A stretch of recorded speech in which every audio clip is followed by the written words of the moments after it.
اس میں اپنی گفتگو کے عنوان کے طور پر جو میں نے قرآن مجید کی آیہ مقدسہ تلاوت کی ہے، اس میں اللہ رب العزت نے ارشاد فرمایا فَاذْكُرُونِي أَذْكُرْكُمْ،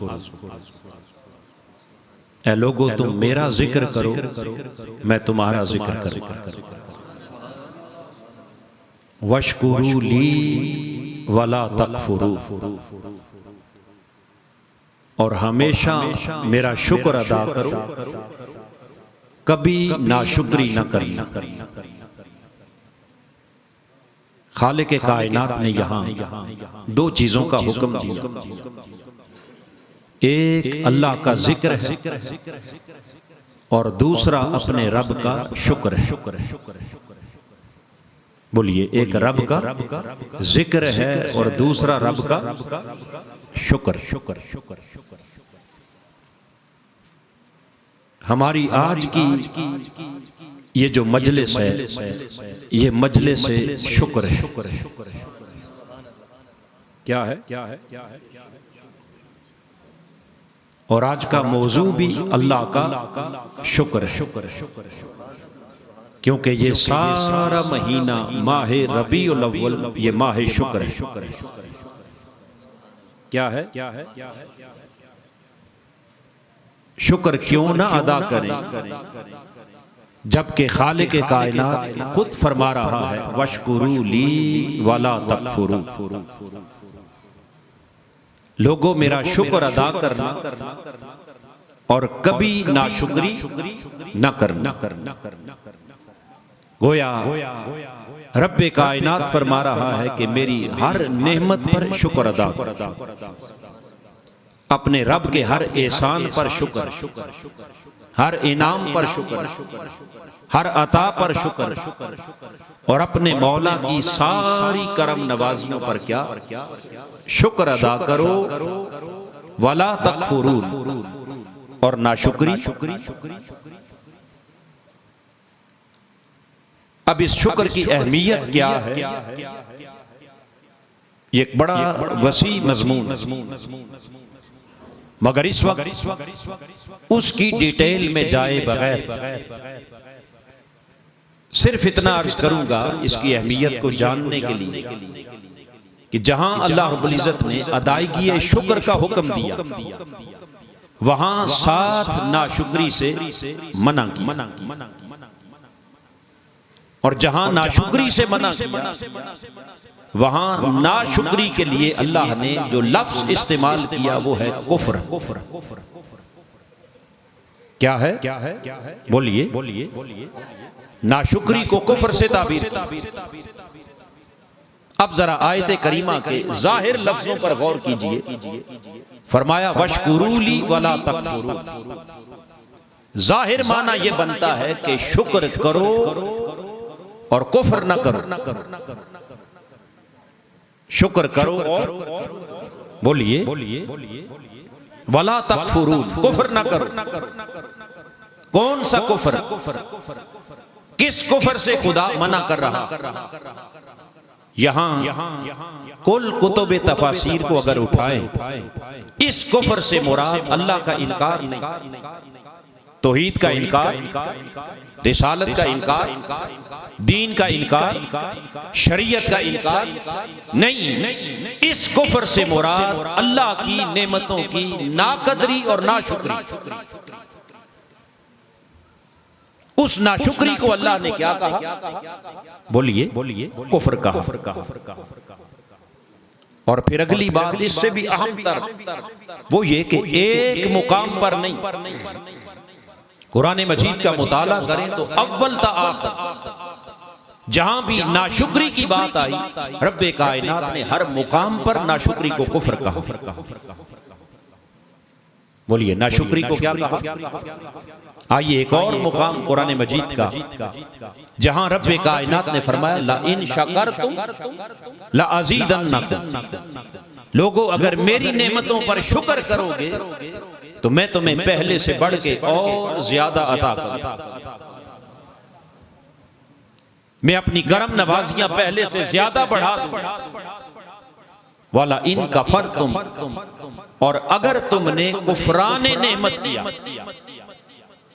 کیا کیا؟ کفران نعمت یعنی ناشکری کی، تو یاد رکھ لو ان عذابی لشدید، ناشکروں کے لیے اللہ کا عذاب بڑا سخت، ناشکروں کے لیے اللہ کا عذاب بڑا۔ تو جہاں ناشکری پر سخت عذاب کی وعید سنائی، وہیں پھر ذرا لفظ پر غور کریں، والا ان کفرتم، خالق کائنات نے یہاں بھی ناشکری کو کفر سے تعبیر، کس سے تعبیر کیا؟ بولیے کفر سے تعبیر کیا۔ پھر اور آگے چلے قرآن مجید کی سورہ نمل کو اٹھائیں، حضرت سلیمان علیہ السلام کی امت کے ایک ولی کامل حضرت آصف بن برقیہ جب ملک سبا سے ملکہ بلقیس کا تخت لے کے آئے اور بارگاہ سلیمان میں آ کے پیش کیا، کتنی دیر میں؟ آنکھ جھپکنے سے پہلے، قبل ان یرتد الیک طرفک، حضرت سلیمان نے آنکھ جھپکی، فلما رآہ مستقرا عندہ، پلٹ کے دیکھا تو تخت آ چکا تھا، بس جب ایک نظر تخت پہ ڈالی، دوسری نگاہ حضرت سلیمان نے اپنی امت کے ولی کے چہرے پر ڈالی۔ جب مڑ کے آصف بن برقیہ کی طرف دیکھا تو قرآن کہتا ہے کہ وہ ولی کامل وہاں سے بول اٹھا، قال ھذا من فضل ربی، عرض کی کہ اے اللہ کے نبی مجھے کیا دیکھ رہے ہیں، میرا کوئی کمال نہیں، یہ جو کچھ ہے یہ سب میرے خدا کا فضل ہے، یہ سب کیا ہے؟ میرے رب کا فضل ہے۔ پتہ یہ چلا کہ جن پر کمال درجہ فضل ہو جائے پھر وہ اکڑتے نہیں بلکہ اس کے فضل کے سامنے جھکتے چلے جاتے، اپنی نفی کر دی۔ اور خاص طور پر اگلے کلمات جن کے لیے میں نے یہ سارا واقعہ آپ کے سامنے بیان کیا وہ کیا ہیں؟ فرمایا یہ فضل ہوا لیبلونی، وہ ولی کامل کہہ اٹھے کہ اللہ نے اتنا بڑا جو فضل کیا یہ اس لیے لیبلونی، تاکہ میرا رب مجھے آزمائے، میرا رب مجھے آزمائے، پرکھے۔ اب یہاں سے جان لیں کہ ہر انسان اپنے رب کے حضور ہر وقت آزمائش میں، امتحان میں، وہ کسی کو دے کر آزماتا ہے اور کسی سے، بولیے اتنی بڑی شان عطا کی، اتنا اونچا مقام عطا کیا، آنکھ جھپکنے سے پہلے ملک سبا سے ملکہ بلقیس کا تخت پیش کر دیا۔ رب نے کہا لیبلونی، رب پرکھنا چاہتا ہے کون سی آزمائش؟ فرمایا اکفر اشکر ام اکفر، رب دیکھنا چاہتا ہے کہ بندے تیرے اوپر اتنا کرم کیا، اتنی بڑی روحانی قوت عطا کی، اب دیکھتا ہوں کہ میرے کرم پر شکر کرتا ہے یا کفر کرتا ہے، شکر کرتا ہے یا بولیے۔ تو شکر کے مقابلے میں ناشکری ہے، مگر یہاں بھی ناشکری کے لیے وہ لفظ قرآن کا آپ کو سنانا چاہ رہا تھا، اشکر ام بولیے اکفر، تو یہاں بھی ناشکری کو کفر سے تعبیر کیا۔ میرا سوال یہ ہے کہ اللہ کی بارگاہ میں کیا لفظوں کی کوئی محتاجی ہے؟ بولیے بھئی، ناشکری کے لیے کوئی اور لفظ بھی تو آ سکتا تھا، مگر اس نے لفظ چنا کیا؟ کفر، تاکہ دنیا کو خبر ہو جائے کہ اللہ کی نگاہ میں سب سے بدترین عمل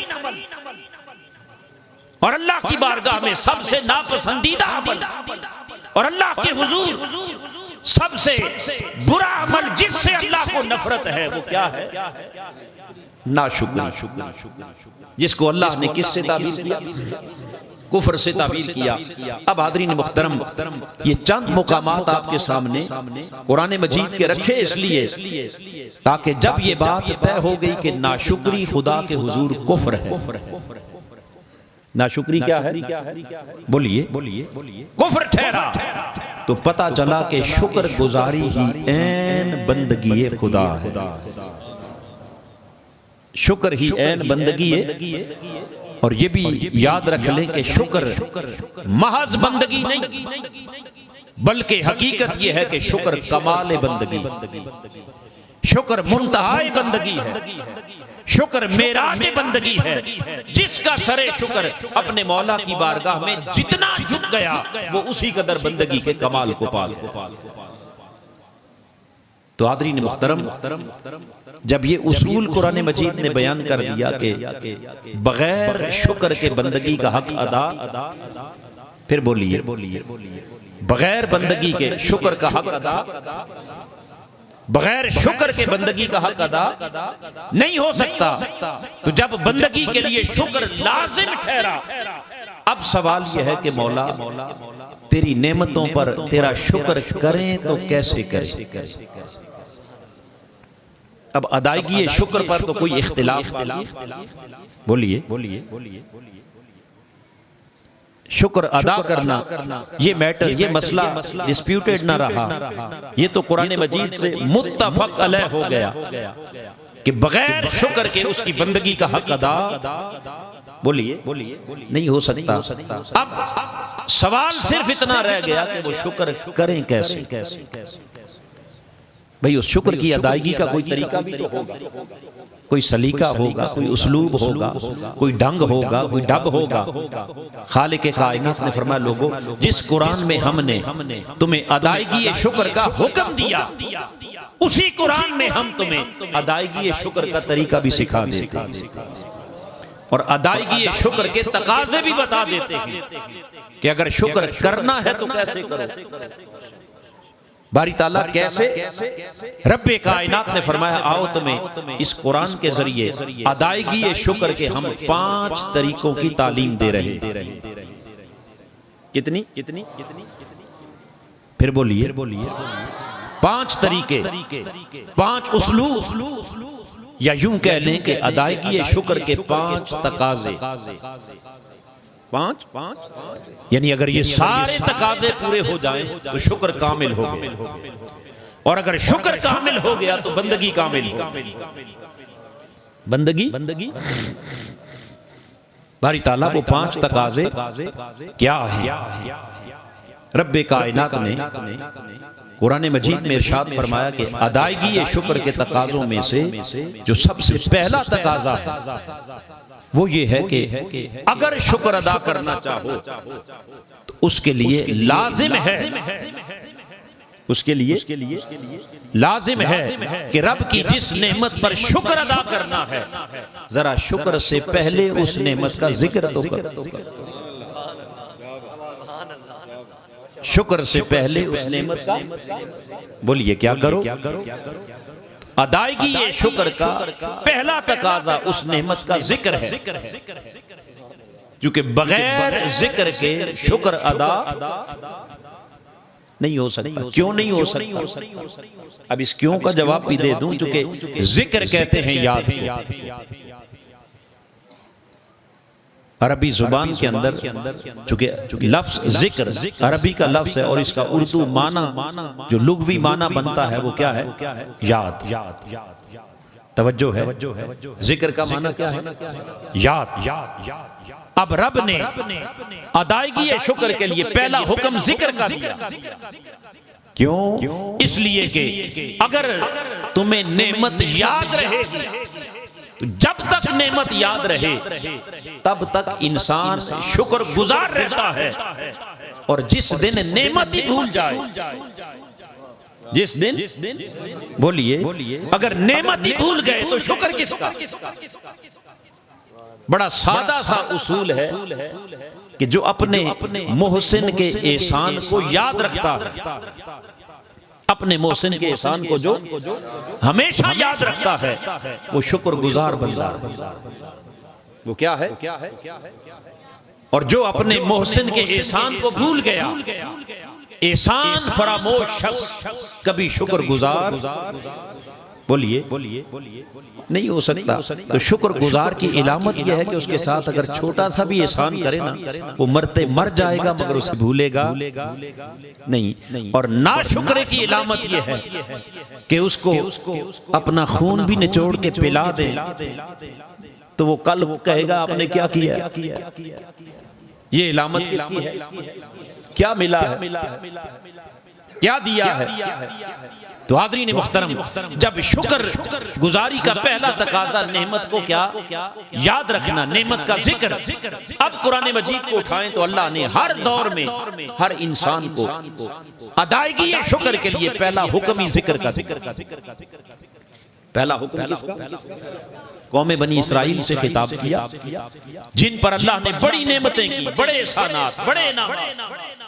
اس قوم بنی اسرائیل سے فرمایا یا بنی اسرائیل اذکروا نعمتی التی انعمت علیکم، اے قوم بنی اسرائیل میری ان نعمتوں کا ذکر کرو جو نعمتیں میں نے تمہیں عطا فرمائی۔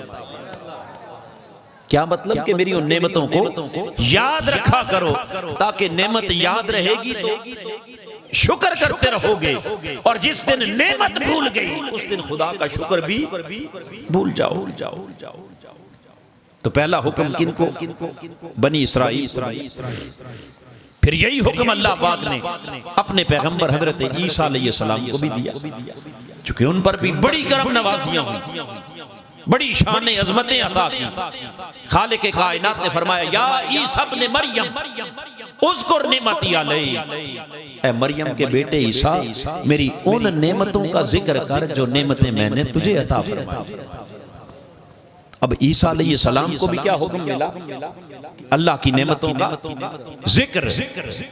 بنی اسرائیل سے کہا ذکر کرو، عیسیٰ سے کہا میری نعمت کا ذکر کرو۔ اور جب باری آئی امت مصطفیٰ، جب باری آئی حضور کی امت کی، آقا کے غلاموں کی، خالق کائنات نے فرمایا میرا یہ حکم صرف سابقہ انبیاء تک نہیں، سابقہ امتوں تک نہیں، بلکہ میرے حبیب کے غلاموں وَاذْكُرُوا نعمت اللہ علیکم، آؤ تمہارے لیے بھی حکم یہی ہے کہ میری اس نعمت کا ذکر کرو جو نعمت تمہیں عطا فرمائی۔ اس نعمت کا ذکر کرو جو نعمت میں نے بولیے تمہیں عطا کی۔ نعمت اللہ، اللہ کی نعمت کون سی؟ علیکم، جو نعمت تمہیں ملی۔ اب سوال پیدا ہوا کہ باری تعالیٰ تو نے ہمیں تو ایک نہیں ہزاروں لاکھوں نعمتیں عطا کی، تیری نعمتوں کا تو شمار کوئی نہیں، تیری نعمتوں کی تو حد کوئی نہیں، بتا کس نعمت کا ذکر چاہتا؟ چونکہ وَاذْكُرُوا حکم ہے نا ذکر کا، کیا ہے؟ ذکر کا حکم دیا کہ میری نعمت کا ذکر، تو مولا کس نعمت کا ذکر کرے؟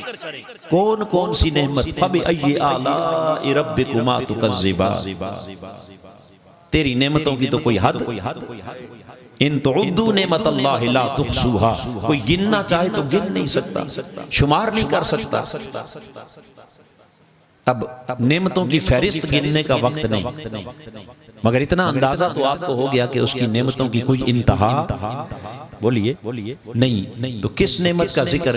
اب آیت کریمہ کا اطلاق بتا رہا ہے کہ اللہ کی ہر نعمت لائق ذکر ہے،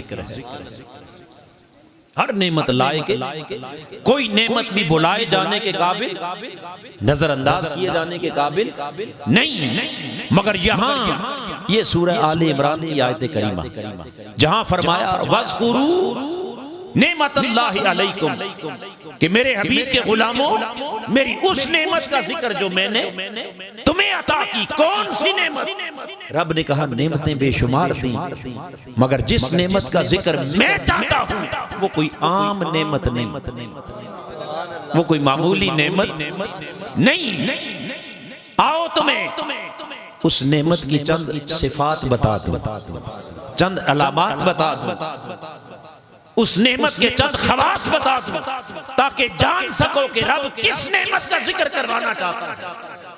رب کائنات نے فرمایا جس نعمت کے ذکر کا حکم میں دے رہا ہوں اسے پہچاننا چاہتے ہو تو آؤ اس کی پہلی علامت اذ کنتم اعداء فالف بین قلوبکم، آؤ میری اس نعمت کا ذکر کرو جس نعمت کے ملنے سے پہلے تم ایک دوسرے کی جانوں کے دشمن۔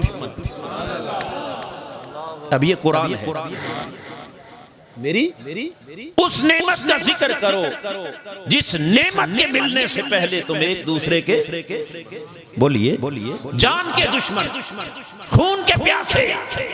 ارے تم وہی ہو جو ایک دوسرے کی گردنیں کاٹنے والے، عزتیں لوٹنے والے، جان و مال پر ڈاکے ڈالنے والے، ظلم اور ستم کے پہاڑ توڑنے والے، جبر اور تشدد کے پیکر، تمہارے دل پتھر سے زیادہ سخت، مخالف قبائل پر تو تمہاری تلواریں چلتی ہی تھی، تمہاری تو سنگ دلی کا یہ عالم تھا۔ اپنے گھر پیدا ہونے والی اپنی معصوم بچیوں کو تم ہاتھوں سے گڑھا کھود کے زندہ درگور کر دیتے تھے۔ ارے تم نفرتوں کے پجاری تھے، تمہارے دلوں میں قدورتیں پڑی ہوئی تھی۔ فَأَلَّفَ بَيْنَ قُلُوبِكُمْ، آؤ خدا کی اس نعمت کا ذکر کرو جس نے تمہارے دلوں سے نفرتیں نکال کر الفتوں کے چراغ جلا۔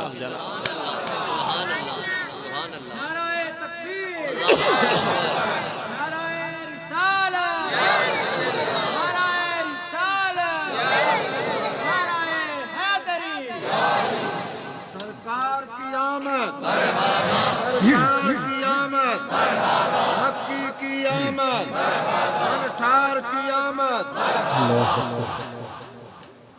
تو خالق کائنات نے فرمایا لوگوں میری کون سی نعمت جس نعمت کے ملنے سے پہلے تم جانوں کے دشمن، خون کے پیاسے، نفرتوں قدورتوں کے بت تمہارے اندر پلے ہوئے تھے۔ فَأَلَّفَ بَيْنَ قُلُوبِكُمْ، آؤ میری اس نعمت کا آج ذکر کرو جس نعمت نے آ کر تمہاری نفرتوں کو محبتوں میں بدل دیا۔ اس نعمت کا ذکر کرو جس نے نفرتوں کے بتوں کو پاش پاش کر دیا، عداوتوں کے بتوں کو پاش پاش کر دیا، قدورتوں کے بتوں کو پاش پاش کر دیا، محبت کے چراغ جلا دیے اور ایسے جلائے فَأَصْبَحْتُمْ بِنِعْمَتِهِ إِخْوَانًا۔ میری اس نعمت کا ذکر کرو جس نعمت نے تمہیں آپس میں بھائی بھائی بنا دیا۔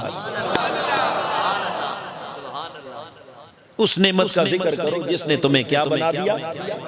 بولیے بھائی بھائی بنا دیا، جس نے صدیوں کے دشمنوں کو اخوت کی لڑی میں بھائی چارے کی ڈوری میں پرو دیا، جس نے سارے فرق ہی مٹا دیے، سب دوریاں مٹا دی، سب رنجشیں مٹا دی، جس نے امیر اور غریب کا فرق مٹا دیا، جس نے کالے اور گورے کا فرق مٹا دیا، ارے جس نے عربی اور عجمی کا فرق مٹا دیا، جس نے شاہ اور گدا کا فرق مٹا دیا، جس نے سردار اور غلام کا فرق ایسے مٹایا کہ ایک ہی صف میں کھڑے ہو گئے محمود و ایاز، نہ کوئی بندہ رہا نہ کوئی بندہ نہ رہا۔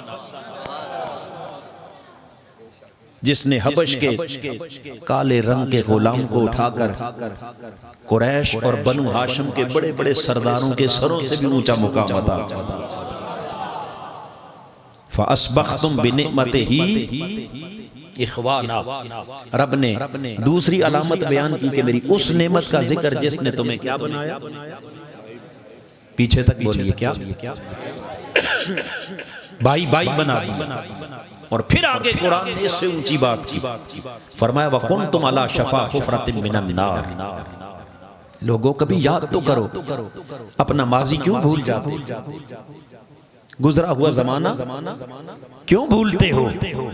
جب پیچھے مڑ کے دیکھو گے پھر تمہارے اندر شکر کے جذبات آئیں گے، پھر تمہیں پتا چلے گا کہ شکر ہوتا کیسے ہے۔ وَكُنْتُمْ عَلَى شَفَا حُفْرَةٍ مِّنَ النَّارِ، تم وہی ہو جو جہنم کی آگ کے گڑھے کے کنارے پر کھڑے تھے۔ اپنی بدعمالیوں کی وجہ سے، بد اعتدالیوں کی وجہ سے، بد اعتقادیوں کی وجہ سے، اپنی نفرتوں کی وجہ سے، قدورتوں کی وجہ سے، ظلم اور جبر کی وجہ سے جہنم کی آگ کے گڑھے کے کنارے کھڑے تھے، قریب تھا گر پڑتے، آتش دوزخ کا ایندھن بن جاتے۔ فَأَنْقَذَكُمْ مِنْهَا، آؤ آج اس نعمت کا ذکر کرو جس نے تمہیں جہنم کے گڑھے کے کنارے سے اٹھا کر جنت کے دروازے تک پہنچا، جس نے جہنم میں گرنے سے بچا کر تمہیں جنت کا وارث اور مالک بنا دیا۔ وَاذْكُرُوا نعمت اللہ، یہ قرآن کا پہلا حکم۔ آؤ خدا کی نعمت کا ذکر کریں۔ کون سی نعمت؟ جس نے نفرتوں کو محبتوں میں بدلا، جس نے عداوتوں کو الفتوں میں بدلا، جس نے صدیوں کے دشمنوں کے بھائی بھائی بنا دیا، جس نے جہنم میں گرتی انسانیت کو اٹھا کر جنت کی دہلیز تک پہنچا دیا، وہ کون سی نعمت؟ بولیے بولیے، مشکل سوال ہے، کوئی سوچ کے بتا دے۔ پڑھے لکھے علماء سے نہیں، پڑھے سیدھے سادے لوگ بتا دیں دوزخ سے کس نے بچایا، بھائی بھائی کس نے بنایا، نفرتیں الفتوں میں کیسے بدلی۔ کہنا نعمت کا نام وجود محمد مصطفیٰ۔ نعرہ تکبیر، نعرہ رسالت، نعرہ رسالت، نعرہ رسالت۔ اگر حضور تشریف نہ لاتے کیا نفرتیں الفتوں میں بدل، یہ بھائی چارے کا رنگ نظر آتا، یہ دلوں کی رقت، نرمی، ایک دوسرے کا احساس، خیر بلائی کے یہ جذبات ملتے، جی کیا ہم دوزخ میں گرنے سے بچتے؟ کس نے کیا سب کچھ؟ یہ اللہ کی سب سے بڑی نعمت وجود مصطفیٰ۔ اب خالق کائنات وَاذْكُرُوا نعمت اللہ کہہ کر حکم یہ دے رہا ہے کہ حبیب کے غلاموں آؤ ذرا مل کر ذکر کرو۔ کس کا؟ اللہ کی اس نعمت کا جو نعمت اس نے وجود مصطفیٰ کی صورت میں تمہیں عطا فرمائی۔ آؤ مل کے ذکر کرو خدا کی اس نعمت کا جو نعمت آمد مصطفیٰ کی صورت میں تمہیں عطا فرمائی، ولادت مصطفیٰ کی صورت میں تمہیں عطا فرمائی، اور بعثت مصطفیٰ کی صورت میں تمہیں عطا فرمائی۔ اس نعمت کا ذکر کس کا حکم آ گیا؟ اونچا بولی۔ اور اگلی بات بڑی خاص قابل توجہ ہے، وہ یہ کہ اللہ پاک نے وَاذْكُرْ نہیں کہا،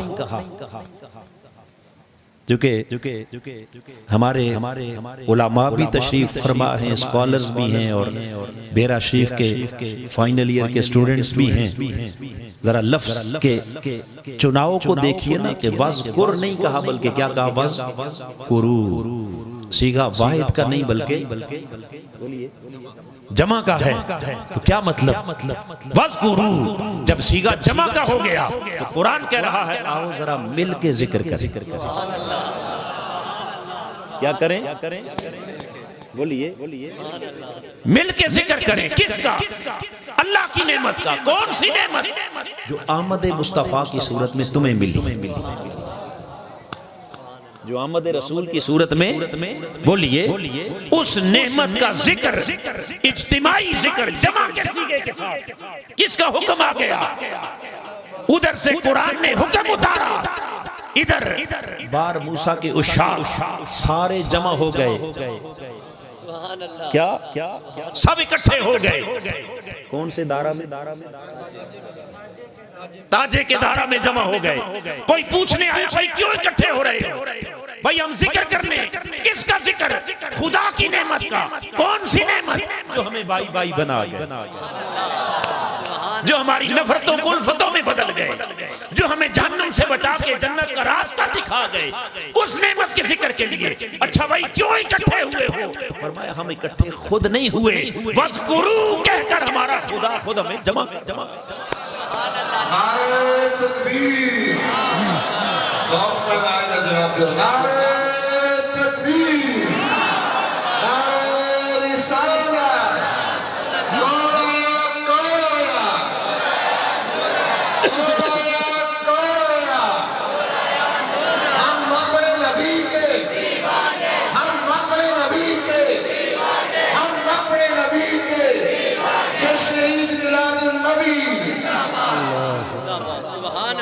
سبحان اللہ سبحان کوئی بات سمجھ آئی جی؟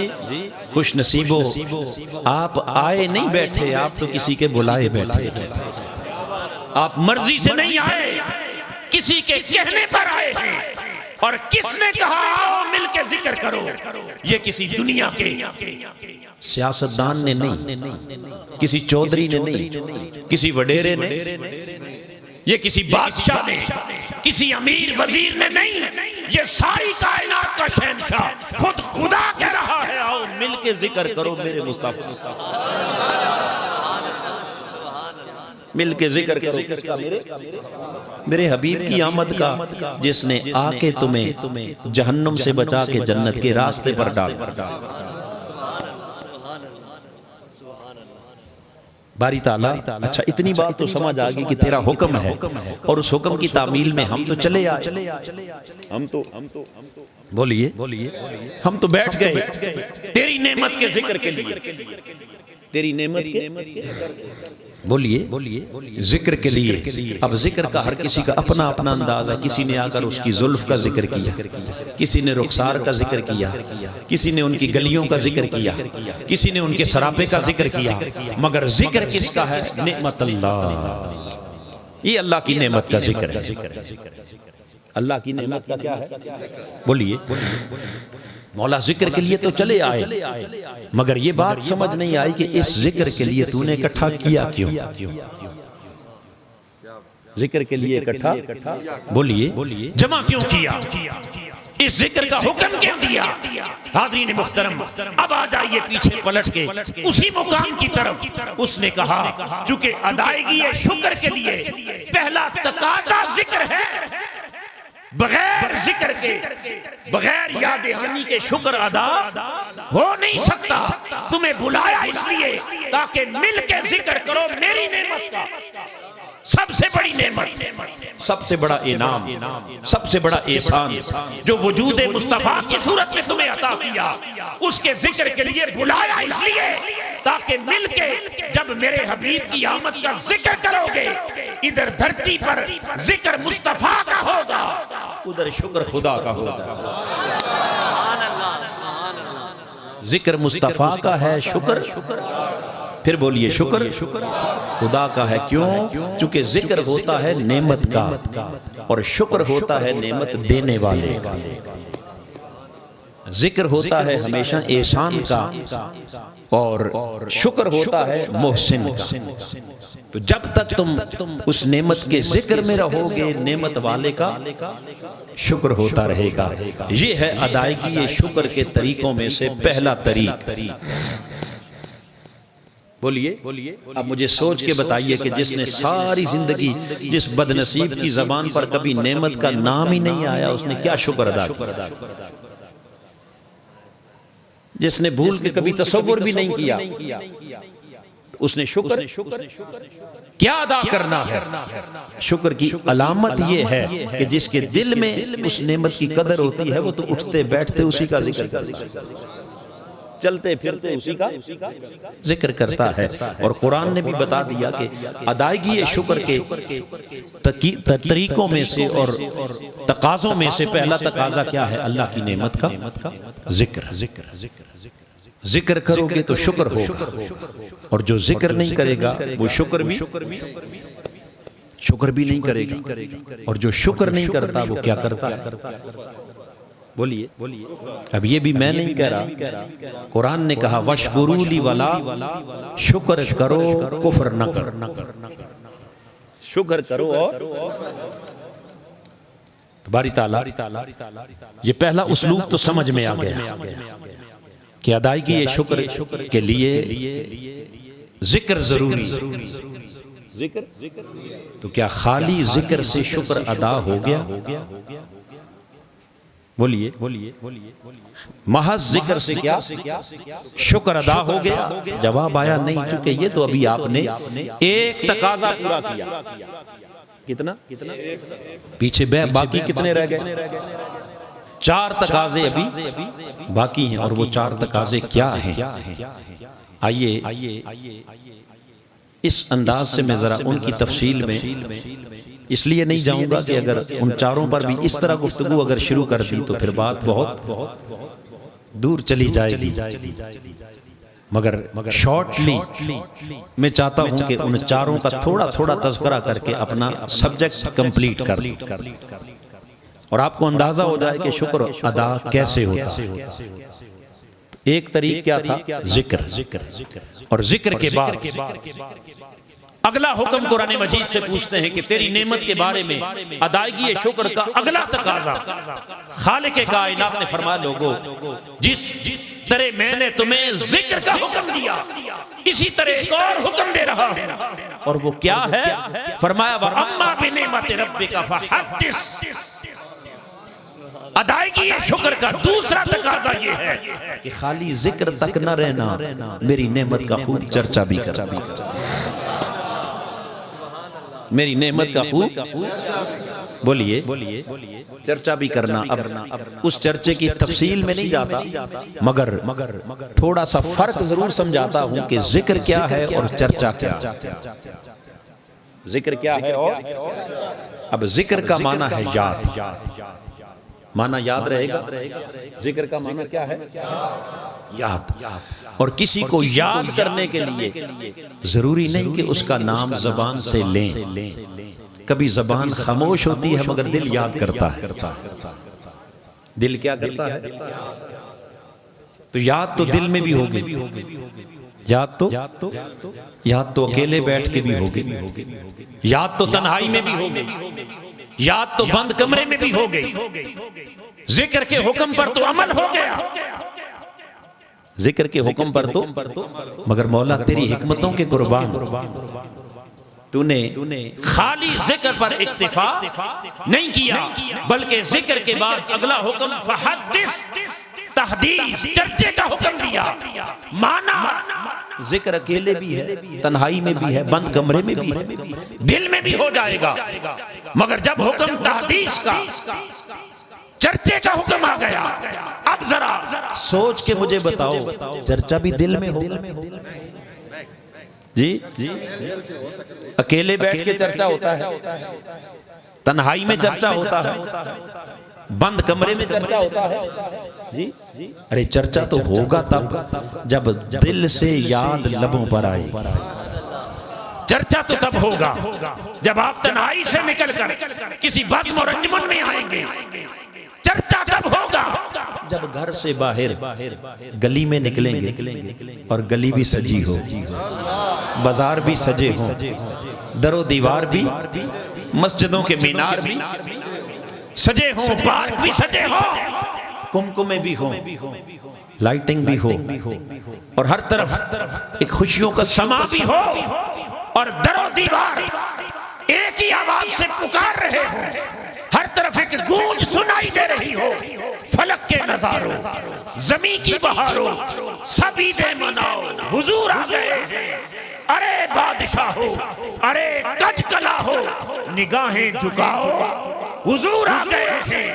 جب در و دیوار سے آواز آ رہی ہو، گلی کوچوں سے آواز آ رہی ہو، حضور آ گئے ہیں، حضور آ گئے ہیں۔ جب یہ سما بدلا بدلا ہو تو پھر یہ حالات بتاتے ہیں کہ اب خدا کی نعمت کا خالی ذکر نہیں ہو رہا، یہ خدا کی نعمت کا چرچا ہو رہا۔ کون آیا کون آیا سوکرا کون آیا کون آیا چرچا کرو کون آیا سیدی مرشدی سیدی مرشدی۔ یہ رب کی نعمت کا کیا ہے؟ اونچا بولیے۔ اب چرچا حکم کس کا ہے؟ جی کس کا حکم ہے؟ فحدث، یہ بھی امر کا صیغہ، خوب چرچا کرو، خوب دھوم مچا دو۔ کیا کر دو؟ دھوم مچا دو میری نعمت کی۔ اب حاضرین محترم پتہ یہ چلا کہ ساری نعمتیں ایک جیسی نہیں ہیں، چونکہ اللہ پاک نے مختلف جو تقاضے بیان کیے یہ اس بات کا تقاضا کرتے ہیں کہ نعمتیں ایک جیسی، کچھ نعمتیں ایسی ہیں کہ جنہیں خالی یاد بھی رکھیں نا تب بھی شکر ادا ہو جاتا ہے، مگر کچھ ایسی بھی ہیں کہ جنہیں اکیلے یاد رکھنے سے شکر کا کامل حق ادا نہیں ہوتا، وہاں ادائیگی شکر کا حق کاملا ادا تب ہوتا ہے کہ اس کی دھوم ایسے مچا دو کہ صرف اکیلے یاد نہ رکھو بلکہ بھولے ہوں کو بھی خدا کی نعمت کی یاد دلا، بھولے ہوں کو بھی خدا کی نعمت کی یاد دلا دو، اتنا چرچا کرو کہ غافل بھی ذاکر ہو، بھولے ہوں کو بھی یاد آ جائے، دیکھنے والے دیکھ کے جان جائیں کہ یہ کوئی خاص نعمت کے ملنے کے دن آ گئے، خاص نعمت کے ملنے کے۔ تو پہلا فرق بتایا تھا نا کہ چرچا اکیلے بھی ہو جاتا ہے اور دھوم مچتی تب ہے جب اکیلے نہ ہو بلکہ اجتماعی طور پر ماحول بنے، اور ذکر کے اندر صرف خود یاد کرنا ہوتا ہے، چرچے میں خالی یاد کرنا نہیں، سب کو یاد کرانا ہوتا۔ بولیے سب کو یاد۔ تو یہ دوسرا تقاضا ہو گیا اللہ کی نعمت کے لیے ادائیگی شکر کا، کہ پہلا تقاضا تھا کہ نعمت کو یاد رکھنا، اس کا ذکر کرتے رہنا، دوسرا تقاضا کیا کہ اس نعمت کا کیا خوب چرچا کرتے رہنا۔ تو باری تعالیٰ کیا بس اتنے سے ہی کام چل جائے؟ فرمایا میں تمہیں ایک اور طریقہ بھی بتا دوں، ایک اور طریقہ، ایک اور اسلوب بھی بتا دوں، اور وہ کیا ہے؟ رب کائنات نے فرمایا کہ تیسرا طریق یہ ہے کہ جب تمہیں میری نعمت ملے، میرا بڑا انعام ہو، کرم ہو، خاص عطا ہو، اس پر ادائیگی شکر کا تیسرا تقاضا یہ ہے کہ اس نعمت کے ملنے کے دن عید منا لیا۔ نعمت کے ملنے کے دن کیا؟ عید منا لو۔ اچھا مولا پھر عید کا کوئی تصور قرآن میں بھی ہے؟ عید کا کوئی تصور، کوئی کنسپٹ قرآن مجید نے بھی دیا؟ اس کی کوئی تعلیم ملتی ہے؟ کیونکہ آج ہم بات صرف قرآن ہی کی کر رہے ہیں۔ کس کی بات کر رہے ہیں؟ اونچا بولیے۔ قرآن مجید کے بیان کردہ وہ تقاضے، اور ہمارا راستہ ہی قرآن کا راستہ ہے۔ کیا ہے؟ ہمارا راستہ ہی قرآن کا راستہ ہے، ہمارا مشن ہی قرآن کا مشن، منہاج القرآن۔ کیا ہے؟ بولیے۔ تو منہاج القرآن کا معنی ہی قرآن کا راستہ، کیونکہ اس راہ قرآن کو اگر پکڑ لیں تو آپ ساری زندگی کبھی بھٹکیں گے، دائیں بائیں نہیں جائیں گے۔ پرابلم اور پریشانی وہاں سے آگے کھڑی ہوتی ہے جب ہم قرآن سے دور چلے جاتے ہیں، کسی اور گلی میں نکل جاتے ہیں۔ اگر اس قرآن کے دامن سے وابستہ رہیں، اور میں الکرم فرینڈز کے جوانوں کو مبارکباد دیتا ہوں جنہوں نے ہر مہینے قرآن کی اس عظیم نشست کا اہتمام، یہ جو پیچھے آپ کو فلیکس نظر آ رہا ہے نا، ماہانہ درس قرآن و حدیث کا، تو مقصد یہ ہے کہ ٹوٹا تعلق قرآن سے جڑ جائے، پھر آپ کے سارے مسئلوں کا حل کس میں ہے؟ قرآن میں۔ تو قرآن مجید نے تیسرا اسلوب دیا کہ آؤ اس دن کیا منا لو۔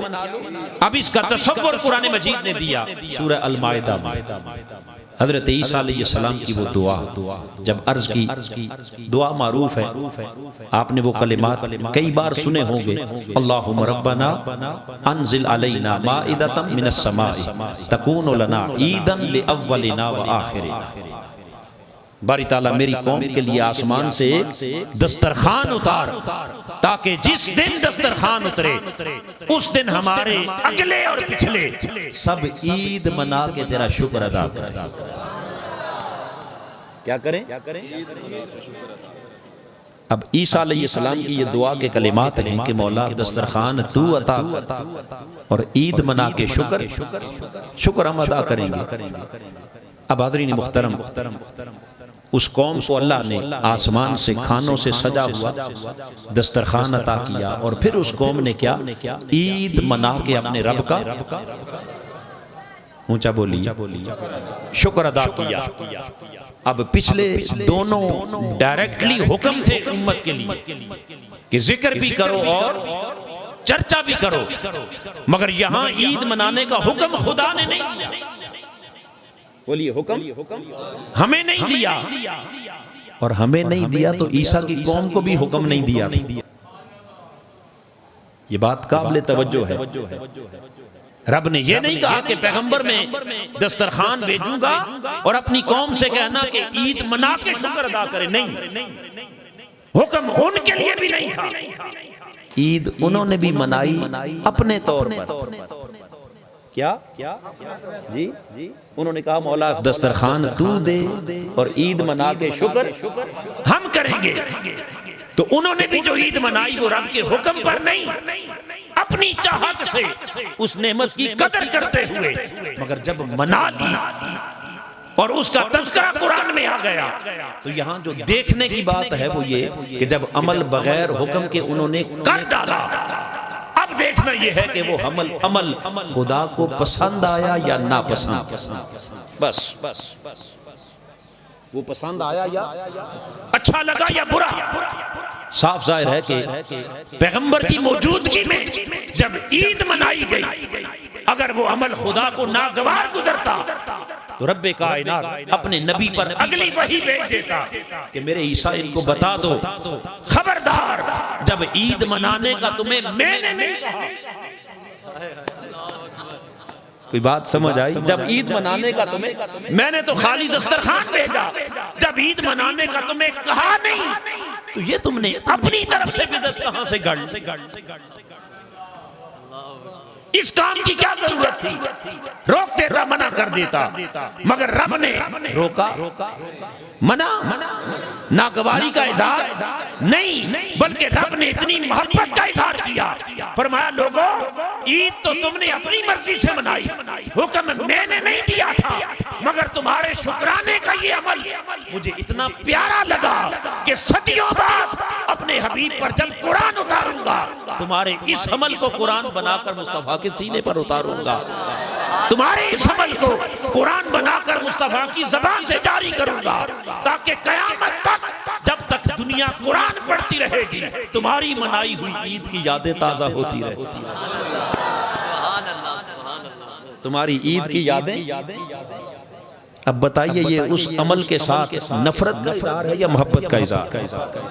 جی اظہار محبت ہے، اور پھر چلیں اس نے محبت کا اظہار کیا وہ اپنی جگہ، مگر اس سارے طرز عمل کو، عمل کس کا ہے؟ عیسیٰ علیہ السلام کی قوم کا، عیسائیوں کا عمل، مگر اس طرز عمل کو اللہ نے قرآن جو بنا دیا، کیا بنا دیا؟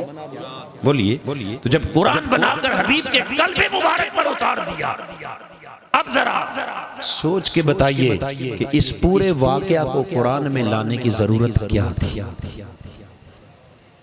اس قصے کو قرآن میں لانے کی ضرورت جی اگر تو محض ایک واقعہ ہے اور اس کا انسانی ہدایت اور رہنمائی سے کوئی تعلق، بولیے اس میں ہمارے لیے کوئی سبق نہیں، جسٹ ایک قصہ ہے، تو اس کا مطلب تو ہوا کہ معاذ اللہ قرآن قصوں کی کتاب، کہانیوں کی کتاب ہے؟ بولیے ہے کسی میں جرأت کہہ سکے؟ نہیں، قرآن کتاب ہدایت، ھدی للناس، ساری انسانیت کے لیے کتاب نصیحت، رہنمائی دینے والی کتاب۔ تو باری تعالیٰ پھر اس قصے میں ہمارے لیے بھی تو کوئی رہنمائی ہوگی۔ رب نے کہا یہ ایک نہیں، اس جیسے ہزار قصے ہم نے قرآن میں بیان کیے، کیوں؟ فَاعْتَبِرُوا یا اُولِي الْأَبْصَارِ، اے عقل والو، تاکہ ان گزرے ہوئے واقعات سے تم عبرت اور نصیحت حاصل کرو۔ مولا وہ نصیحت کیا ہے؟ فرمایا پہلی قوموں کے حالات اور واقعات بیان اس لیے کیے کہ جن چیزوں سے ہم نے نفرت کا اظہار کیا، حبیب کے غلاموں ان کے قریب نہ جانا، ان سے بچ کے رہنا، اور ان کے جن اعمال سے ہم نے پیار کا اظہار کیا، تمہیں حکم ملے نہ ملے تم بھی اپنائے رکھنا، اگر ان سے محبت کی ہے تو تم سے بھی محبت کرے۔ یہ ہے قرآن کی عبرت اور نصیحت. اور اگر اس آیت کریمہ میں یہ میسج نہیں، بیٹے میری طرف توجہ رکھیں، باتیں نہیں کرنی، یہ بڑی خاص بات کہنے لگا ہوں. اگر اس آیت کریمہ کے اندر یہ پیغام نہیں تو پھر اور پیغام کیا ہے؟ آخر کوئی نہ کوئی، چونکہ قرآن کی ہر آیت نصیحت، تو مجھے کوئی بتا دے کہ اس آیت میں حضور کی امت کے لیے نصیحت کیا ہے. بھئی واقعہ بیان ہوا عید منانے کا، تو نصیحتیں دو ہی ہو سکتی ہیں، یا تو عید منانے کی رغبت ہے یا عید منانے سے منع. اب منع کا تو کوئی پہلو اس سے نکلتا بولیے نہیں. ظاہراً تو اس میں عید منانے کی رغبت دکھائی دے رہی ہے، اور اگر کوئی کہے کہ نہیں عید منانے کی رغبت نہیں، تو پھر کوئی تیسرا پیغام اس میں سے نکال کے دکھائے کہ ہے کیا. اور اگر اس میں کوئی پیغام نہیں تو یہ قرآن نہیں ہو سکتا. اگر اس میں کوئی نصیحت نہیں، ہمارے ساتھ اس کا کوئی لنک نہیں، ہمارے ساتھ اس آیت کا کوئی تعلق نہیں، خالی بس پڑھ کے گزرنا ہی ہے، تو پھر تو یہ قرآن نہ ہوا. اگر قرآن ہے تو پھر کوئی نہ کوئی تو نصیحت کا پہلو اس میں ہے، اور قیامت تک اس میں منع کا پہلو نکال کوئی نہیں سکتا. ایک ہی پہلو ہے اور وہ رغبت کا پہلو ہے. رب کائنات ترغیب دلا رہا ہے، اور ترغیب کیا کہ حبیب کے غلاموں، عیسیٰ کے غلاموں کو ہم نے آسمان سے ایک مائدہ، ایک دسترخوان دیا تھا، وہ دسترخوان پر عید منانے بیٹھ گئے. میرے مصطفیٰ کے عاشقوں، تمہیں دسترخوان نہیں، تمہیں تو اپنا حبیب دے رہا ہے. تمہارے لیے کھانے نہیں بھیج رہا، تمہیں تو اپنا محبوب عطا کر رہا ہوں. اگر وہ اس پر عید منا کے شکر ادا کرتے ہیں، تم زیادہ حقدار ہو کہ یار کی آمد پر بڑی عید منا کے میرا شکر ادا کیا. اب عید کی ڈیٹیل میں نے عرض کیا کہ میں نہیں جانا چاہتا، ورنہ اس کی اگر باریکیوں میں تفصیل میں جائیں تو عید کا تصور ہے ہی شکر کا تصور. بولیے عید کا مقصد ہی کیا ہے اللہ کا؟ بولیے شکر ادا کرنا. تو کتنے طریق ہو گئے؟ اونچا بولیے. ذکر بھی ہو گیا اللہ کی نعمت، چرچا بھی، بولیے، اور اس نعمت کے ملنے پر کیا؟ عید بھی. کتنے طریق ہو گئے؟ 3. اب آگے چلیں تو قرآن مجید نے ایک چوتھا حکم بھی دیا. کیا؟ اور وہ چوتھا حکم کیا ہے؟ سورہ یونس کو اٹھا رب کائنات نے فرمایا قل بفضل اللہ وبرحمتہ فبذالک فلیفرحوا. پیارے آپ ہی اپنی زبان سے انہیں کہہ دو کہ جب تمہارے اوپر اللہ کا فضل ہو اور خدا کی رحمت ہو تو اس کے فضل اور رحمت پر ادائیگی شکر کا چوتھا تقاضا یہ ہے کہ خوب خوشی منایا. کیا کرو؟ خوب بولیے اظہار مسرت اور اظہار فرحت. یہ بھی ادائیگی شکر کے طریقوں میں سے ایک طریقہ ہے جس کا حکم کس نے دیا؟ بولیے اللہ رب العزت. تو گویا اللہ کی ہر اس کے فضل پر اور اس کی ہر رحمت پر کیا کرو؟ خوشی مناؤ، اظہار مسرت، اظہار فرحت. یہ بھی شکر کے طریقوں میں سے ایک طریقہ ہے. اور وہ اس کو شکر کے طریقوں میں شامل کیوں کیا؟ اس لیے کہ انسان کا جو ظاہری اس کے باڈی لینگویج ہوتی ہے، اس کے ظاہری جو ایکسپریشن ہوتے ہیں، وہ اصل میں بتا رہے ہوتے ہیں کہ اس کے اندر کیا ہے. بولیے اس کے اندر کیا ہے؟ کچھ ایسے بھی ہوتے ہیں جو چھوٹی سی نعمت پا کر ان کے چہرے کھل جاتے ہیں، وہ خوشی کا اظہار کرتے ہیں، تو وہ خوشی بتا رہی ہے کہ یہ چھوٹی سی نعمت پر بھی شکر ادا کر رہے ہیں. اور کچھ ایسے بھی ہیں کہ بڑی بڑی نعمتیں کھا کر ڈکار بھی نہیں مارتے اور ان کے چہرے وہیں کے وہیں رہتے ہیں. ظاہراً ان پر خوشی کے کوئی آثار نظر بولیے نہیں آتے. اس سے معلوم ہوتا ہے کہ یہ اتنا کچھ لے کر بھی ابھی خوش، ابھی راضی، ابھی ان کے اندر شکر کے جذبات ابھی بھی ناشکری ہے. تو رب نے کہا فَلْيَفْرَحُوا، خوشی مناؤ تاکہ تمہارے چہروں سے، تمہارے طرز عمل سے، تمہاری باڈی لینگویج سے دنیا کو پتا چل جائے کہ شکر والے کون ہیں اور کفر والے کون ہیں. سبحان اللہ، سبحان اللہ، سبحان اللہ، سبحان اللہ. شکر والے نعرہ رسالت، نعرہ رسالت، سرکار کی آمد، سرکار کی آمد، منٹھار کی آمد، مکی کی آمد.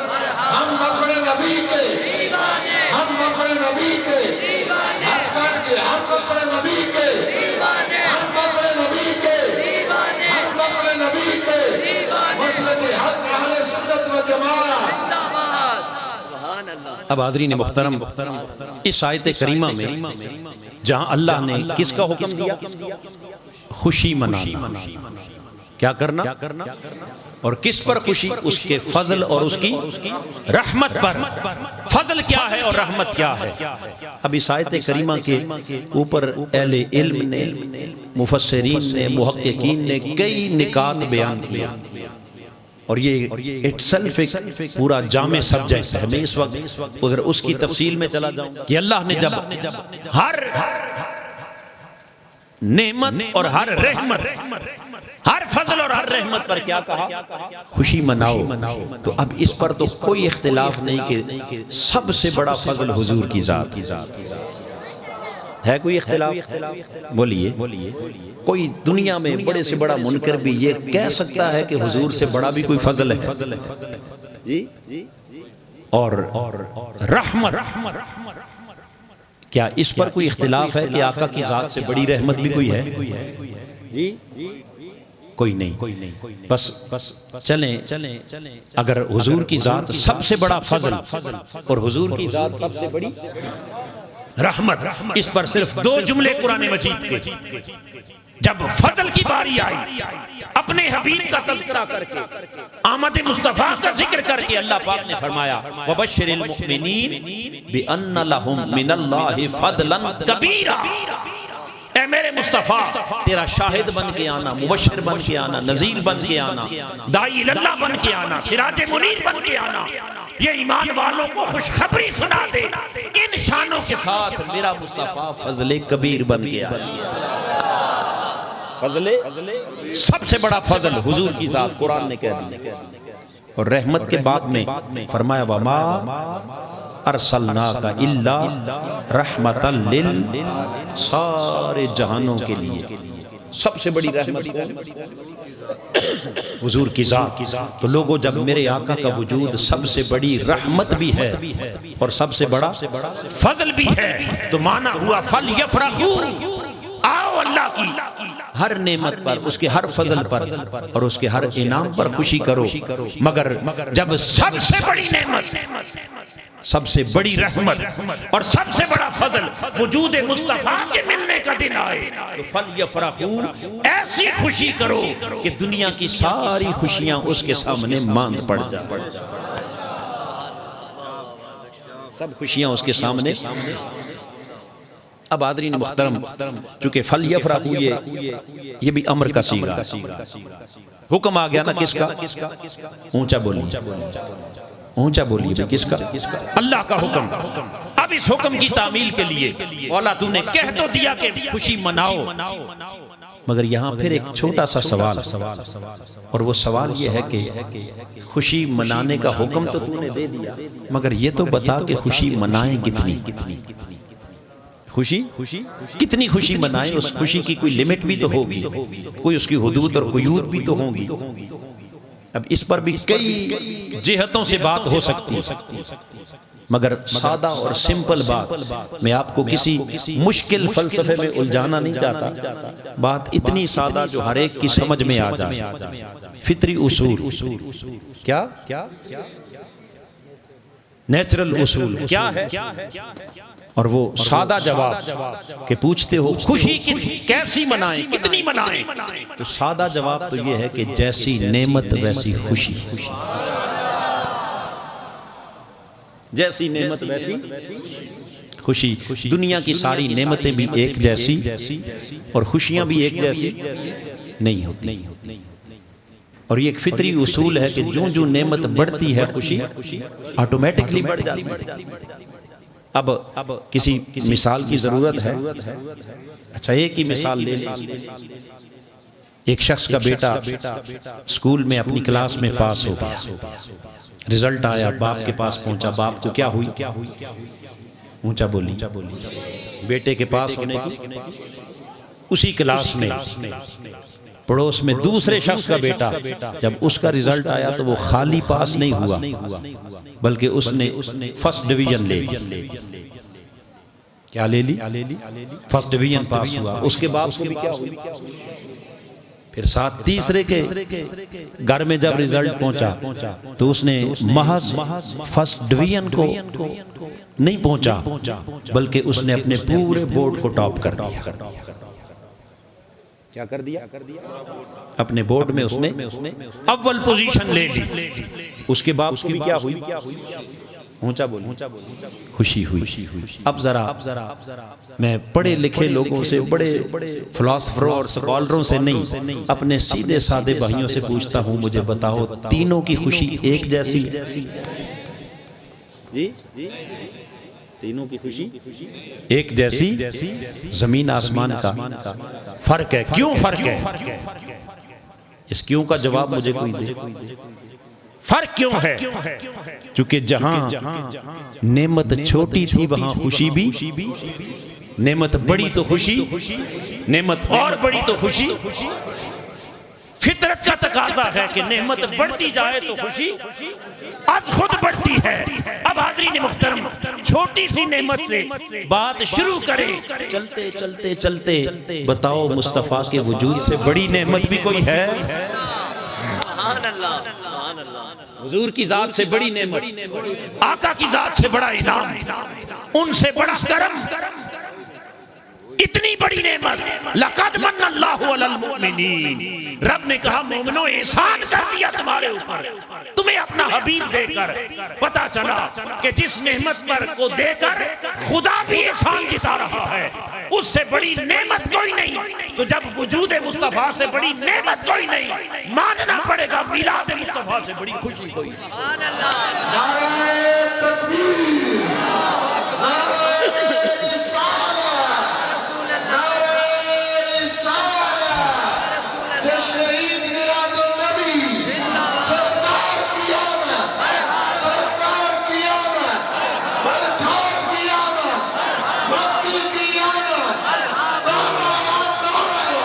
نور آیا، نور آیا، کون آیا؟ کون آیا؟ نور آیا، ہم اپنے نبی کے، دیوانے، ہم اپنے نبی کے، دیوانے، ہم اپنے نبی کے، دیوانے، ہم اپنے نبی کے، ہم اپنے نبی کے جشن عید میلاد النبی۔ واہ واہ واہ، سبحان اللہ، سبحان اللہ۔ اب یہ تو فطرت کا اصول بتا دیا کہ جب نعمت سے بڑی نعمت کوئی نہیں تو پھر خوشی سے بڑی خوشی کہاں سے آئی؟ تو پتا چلا کہ نعمت بھی سب سے بڑی، اور اس نعمت کے ملنے پر خوشی بھی، بولیے سب سے بڑی، سب سے بڑی۔ اور اس خوشی کو منانے کا حکم کس نے دیا؟ فَلْيَفْرَحُوا، آؤ خوب خوشی منایا کرو۔ کیوں باری تعالیٰ یہ حکم کیوں؟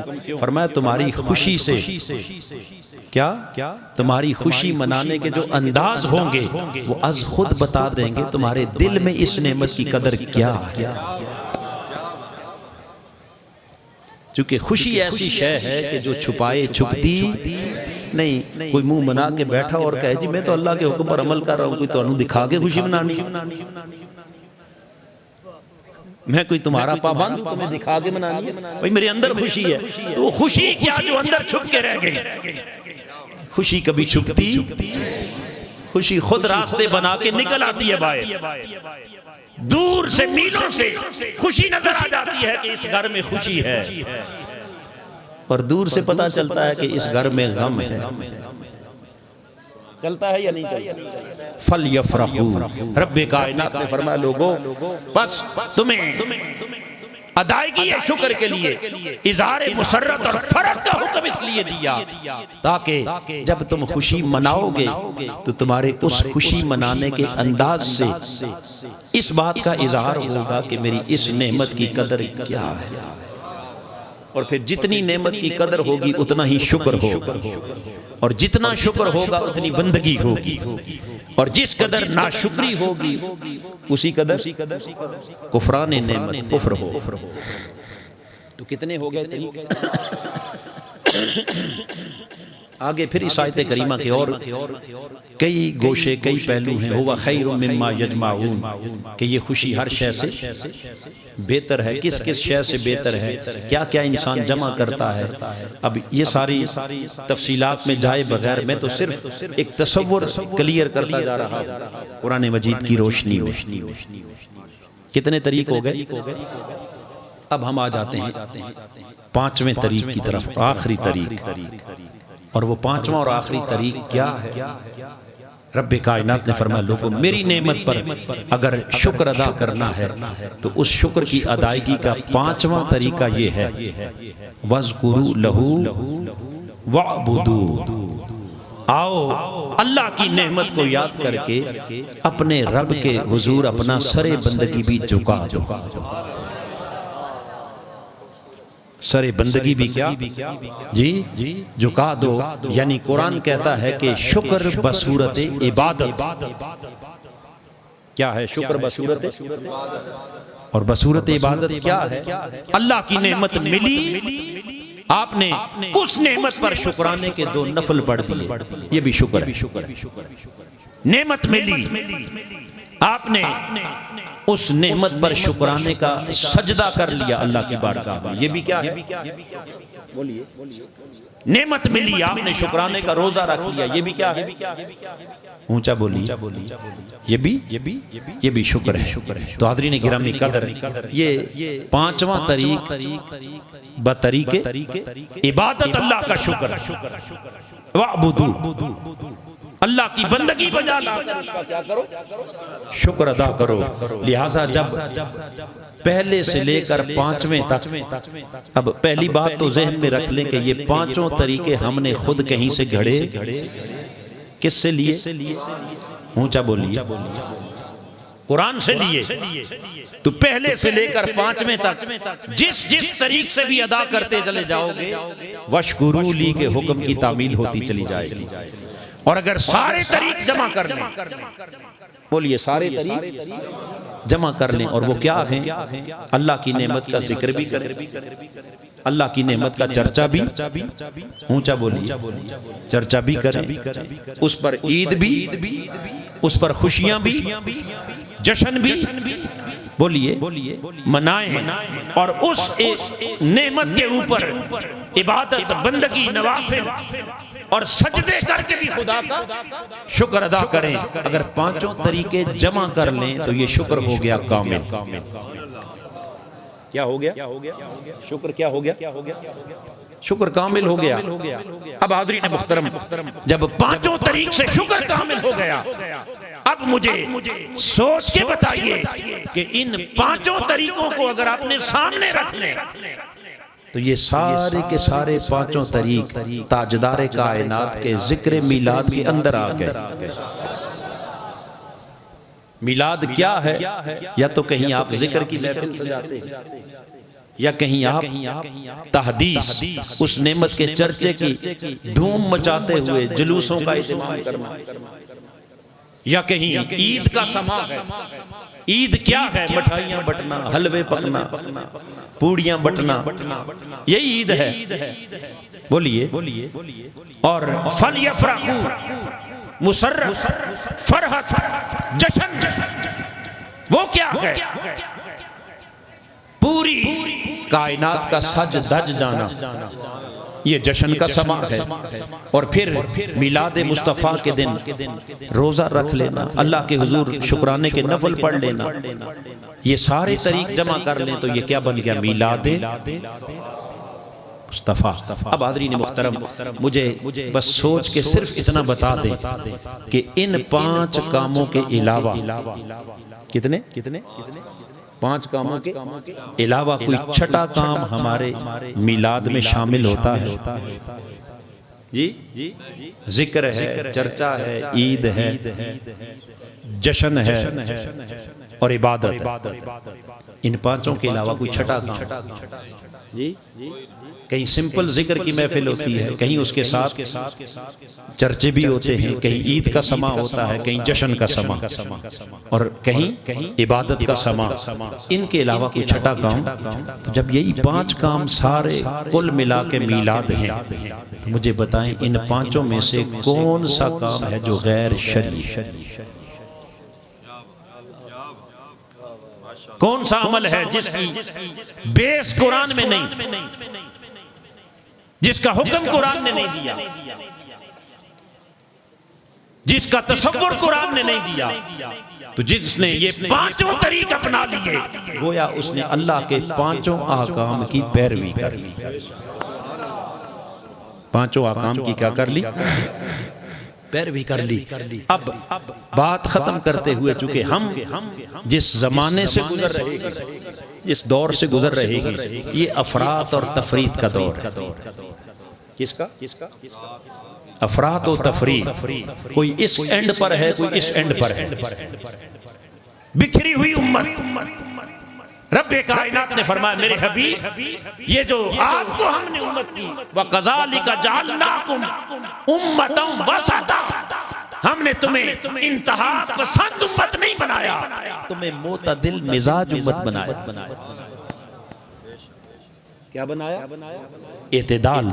اور آقا نے فرمایا خیر الامور اوسطها، سب سے اچھا راستہ کیا؟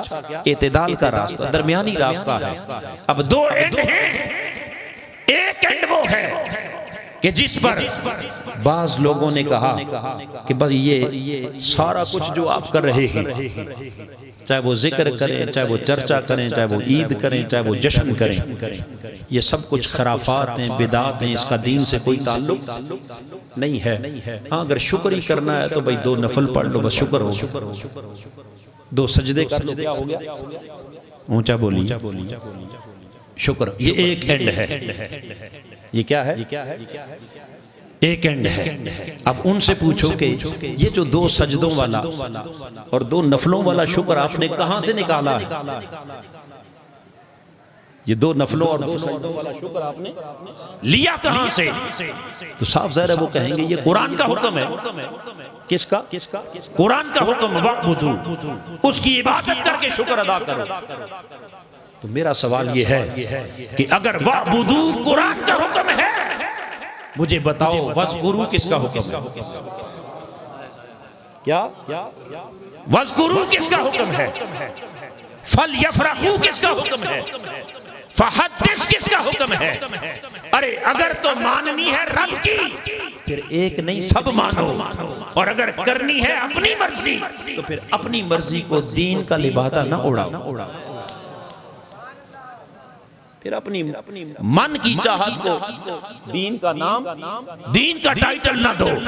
یہ تمہاری اپنی خواہش نفس ہو سکتی ہے مگر قرآن کا دیا ہوا دین نہیں. اگر قرآن کی ماننی ہے تو پھر عبادت شکر ہے تو ذکر بھی شکر ہے، چرچا بھی شکر ہے، جشن بھی، عید بھی کیا ہے؟ تو میں نے عرض کیا کہ ایک اینڈ وہ ہے کہ جس پر ایک طریق کو اپنایا، باقی 4 قرآن کے احکام کا کیا؟ انکار کر دیا. کیا کر دیا؟ یہ ایک اینڈ ہے.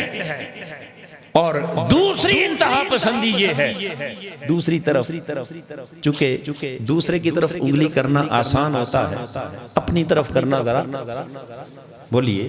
تو میں اس مشکل بھی آپ کو متوجہ کرنا چاہتا ہوں کہ دوسرا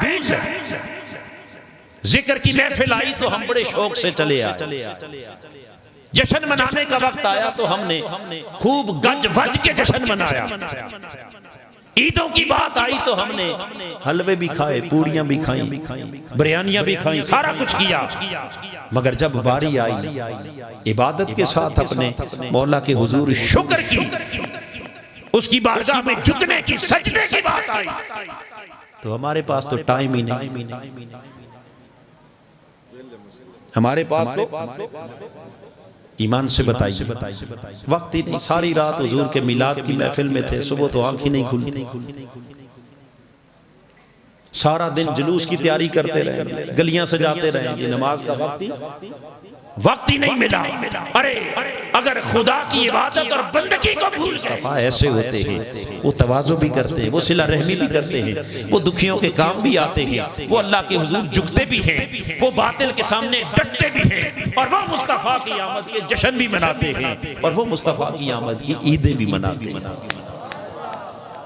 حاضرین محترم بتائیے کیا اس کردار کو بدلنے کے لیے تیار ہیں؟ بات میری ختم ہو گئی، ہاتھ اٹھا کے مجھے جواب دیجیے، اونچا ہاتھ کیجیے، بدلنے کے لیے تیار ہیں؟ باہر والے جوان بھی ہاتھ اٹھا لیں، عہد کر لیں آج اللہ کی بارگاہ میں، پورا مہینہ خوشیاں منائیں، جشن منائیں، محفلیں سجائیں، سارا کچھ کریں، جنیاں لگائیں، کمکمے لگائیں، گلیاں سجا دیں، سارا کچھ کریں، مگر اس سارا کچھ کرتے ہوئے کیا نماز چھوٹے گی؟ ہاتھ اٹھا لیں، اوپر کریں، نماز چھوٹے گی؟ قضا ہوگی؟ سجدہ جائے گا؟ اضافی نفل پڑھیں گے یا نہیں؟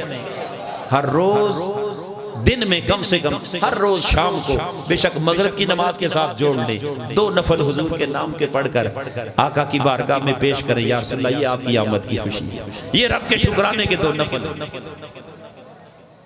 پورا مہینہ ایسا کردار دکھائیں کہ مخالفت کرنے والے وہیں انگلیاں دانتوں میں دبا کے رہ جائیں، اور آپ کے کردار کو دیکھ کر دنیا کھچتی چلی آئے کہ نہیں یہ اصل راستہ عشق رسول کا راستہ ہے، غلامی مصطفیٰ کا راستہ ہے۔